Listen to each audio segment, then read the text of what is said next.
visigodos llegan a la península, se encuentran con que los hispanoromanos, es decir, los habitantes de a pie, los ciudadanos de Hispania, continúan con su cultura, con sus costumbres romanas, con todo igual. De hecho, a ellos les importa más bien poco si les mandan los visigodos o les mandan los suevos. A ellos lo que les importa de verdad es saber si van a poder comer ese año o no, no a quién le tienen que pagar, si saben que le tienen que pagar a alguien. Vemos que también hay alguna diferencia entre visigodo y hispano-romano.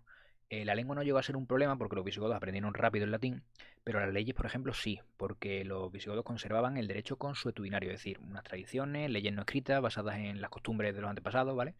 Y los hispano-romanos, pues, tenían el derecho romano, lo cual generaba bastantes desigualdades entre ellos, porque a cada uno se le juzgaba con unas leyes distintas. Y la religión también fue un problema, porque aunque ambos eran cristianos, resulta que los visigodos eran principalmente arrianos y los hispanoromanos eran principalmente católicos. ¿Y cuál es la gran diferencia aquí? Pues básicamente es un problema de matemáticas, reduciéndolo mucho, mucho, mucho. La cosa es que los católicos decimos que Dios es uno, pero tiene tres personas, Padre, Hijo y Espíritu Santo. Pues los arrianos decían que uno más uno son tres, que no les vendan la moto. Entonces los católicos decían, no, pero es un único Dios, lo que pasa es que tiene tres personas, pero bueno, a los arrianos no les entraba en la cabeza el misterio de la Trinidad. Imagino que porque es un misterio.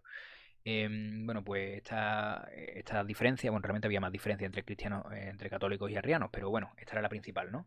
Pues por esta diferencia y por otras varias diferencias a lo largo de la Edad Media, los cristianos se dieron pal entre ellos, que no vean, la liaron bastante. Pero bueno, pasamos ya a figuras importantes. Cuando vuestros padres eran pequeños, se tenían que aprender lo que se conocía como la lista de los reyes godos, de memoria, sí, ala, uno tras de otro. Nosotros no vamos a tener que hacerlo, pero sí es verdad que tenemos que conocer a algunos de ellos que hicieron cosas importantes. Por cierto, las fechas no hay que sabérselas. Cuando haya alguna fecha que yo quiera que os la sepáis, os la preguntaré. Bueno, empezamos con Leovigildo. Leovigildo fue un rey que le tocó vivir en un periodo en el que su reino estaba bastante descuajeringado, ¿vale? Había peleas internas, también había luchas contra reinos fronterizos, pero bueno, él consiguió pacificarlo bastante, entre otras cosas, pues porque consiguió conquistar el reino suevo, ¿vale? Lo conquistó, lo incluyó dentro del reino visigodo, y así que nada, mini punto para Leovigildo. Y además otra cosa que hizo para pacificar el reino e interiormente fue permitir el matrimonio mixto, es decir, entre un arriano y una católica, o un católico y una arriana, ¿vale? Que eso antes estaba prohibido, por supuesto, porque si no, no tiene sentido que ahora lo permita, si ya se permitía de antes, ¿me entendéis, no? Bueno, qué tontería. En fin, que Leovigildo tenía un hijo que era Recaredo, bueno, tuvo otro hijo que era Hermenegildo, que no interesa a mí mucho aquí en Sevilla, pero ese es para otro día.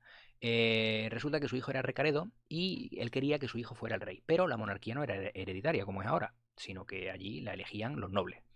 ¿Qué pasa? Que a los nobles les pareció bien que fuera Recaredo, así que bueno, Recaredo fue el siguiente rey. Pero ya os digo, no porque fuera su hijo, sino porque lo eligieron los nobles. Y dice la leyenda que en su lecho de muerte Leovigildo le dijo a Recaredo, chaval, ven para acá, te tienes que convertir al catolicismo. Recordemos que los visigodos eran principalmente arrianos, ¿vale? Y Recaredo, que era muy obediente, pues se convirtió al catolicismo, efectivamente. Además, ya sabéis esto de por mí y por todos mis compañeros, bueno, pues resulta que Recaredo se convierte y todo el mundo se convierte con él, ¿vale? Bueno, ya evidentemente no quiere decir que todos los visigodos automáticamente comprendieran y aceptaran el misterio de la Trinidad, ¿vale? Sabemos que algunos se convertirían, otros dirían que sí, pero luego en realidad era que no, pero bueno, oficialmente todos se convierten al catolicismo, así que el problema religioso resuelto. Bueno, en realidad no, hubo mucha revuelta, hubo muchos intentos de golpe de Estado y demás, porque a nadie le gusta que le impongan qué es lo que tiene que creer. Pero bueno, para nosotros como si se hubiera resuelto. Llegamos a Suintila, que fue un rey súper importante porque bajo su reinado se consiguió expulsar a los bizantinos de la península ibérica. Recordemos que Leovigildo había conquistado el reino suevo y aunque no lo hemos mencionado, pues los astures, los cántabros, los vascones, pues se le había ido reduciendo poco a poco hasta que toda la península fue visigoda, salvo esta provincia de aquí que pone provincia de Hispania, que es bizantina. Pone aquí imperio bizantino. Pues sí, efectivamente, y quien esté un poquito despierto dirá, ostras, el imperio bizantino no era el imperio romano de Oriente. Pues sí, efectivamente. ¿Y qué hace el Imperio Romano de Oriente en la Hispania visigoda?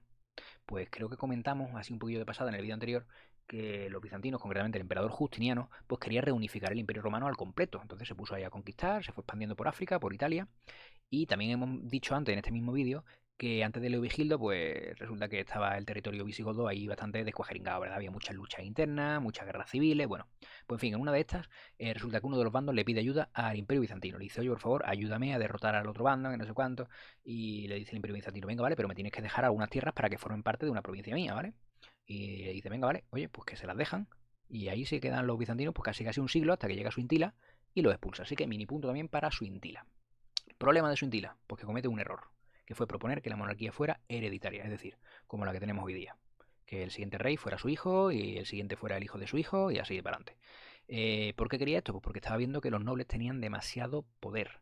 demasiadas tierras, demasiado derecho, en fin, demasiado poder. Y bueno, la cosa es que los nobles y la parte noble de la iglesia, que también eran considerados nobles, ¿no? Pues se le echaron encima, porque lógicamente querían seguir teniendo poder, querían seguir siendo ellos los que eligieran a los reyes. Así que a Suintila lo echaron y nombraron a otro rey que firmase por escrito que la monarquía no era hereditaria. Bueno, de hecho, si os fijáis en la fotito de Suintila, ahí abajo, no voy a acercar el ratón para abajo porque si no, no lo veis, pero pone Suintila destronado. Por eso está tan triste, ¿vale? Porque lo han destronado, ¿vale? Le han echado. En fin, pasamos a San Isidoro, que no fue rey, pero fue muy importante. Fue arzobispo de Sevilla. De hecho, San Isidoro fue uno de los que echó a Suintila, fíjate. San Isidoro es muy importante, principalmente porque escribió las etimologías, que fue algo así como la primera gran enciclopedia donde se recogió todo el saber que había hasta el momento, ¿vale? Fue una obra enorme, buenísima. La verdad es que este hombre fue un genio. Y no sé si además os acordáis que la semana pasada creo que preguntamos que qué relación tenía el escudo de Sevilla con los visigodos, o algo así preguntamos, ¿verdad? Bueno, pues que resulta que San Isidoro es uno de los dos obispos que aparecen en el escudo de Sevilla, junto a su hermano San Leandro, y en medio está pues San Fernando, como ya sabéis. Llegamos a la última diapositiva y tenemos aquí al rey Recesvinto, que promulgó el Liber Iudicorum, también llamado Fuero Juzgo. Esto del fuero juzgo era básicamente un conjunto de leyes, un código legal que reunía lo mejor del derecho romano y lo mejor del derecho visigodo, para que todos los ciudadanos del reino visigodo tuvieran un único grupo de leyes, ¿vale? Que no tuvieran cada uno las suyas. Recordamos que al principio una de las cosas que separaban a hispano-romano y visigodo eran que cada uno tenía sus leyes. Bueno, pues ahora con el Liber Iudicorum iban a tener unas únicas leyes para todos. Esto era bueno, el problema es que llegó ya un poquito tarde, con el reino visigodo en decadencia. Los nobles ya tenían demasiado poder, daba igual con qué leyes se les juzgase, eran súper poderosos. Luego, aparte, a final del siglo VII hubo una gran epidemia de peste, en torno al año 690 y algo tal, una epidemia de peste enorme que mató un montón de gente. Luego, a principios del siglo VIII, hubo unas hambrunas también que diezmaron a la población, los campesinos estaban súper descontentos, en fin, había ahí mucho malestar.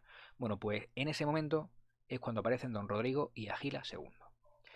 Resulta que llega el año 710 y el rey Bitiza, que era el rey que estaba por aquel entonces, se muere. Bueno, pues el rey Bitiza, antes de morir, nombra sucesor a su hijo a Agila, que sería Agila II porque ya había habido una Agila. Pues, ¿qué es lo que pasa? Que la monarquía no era hereditaria, como bien se lo hicieron saber a su indila, ¿verdad?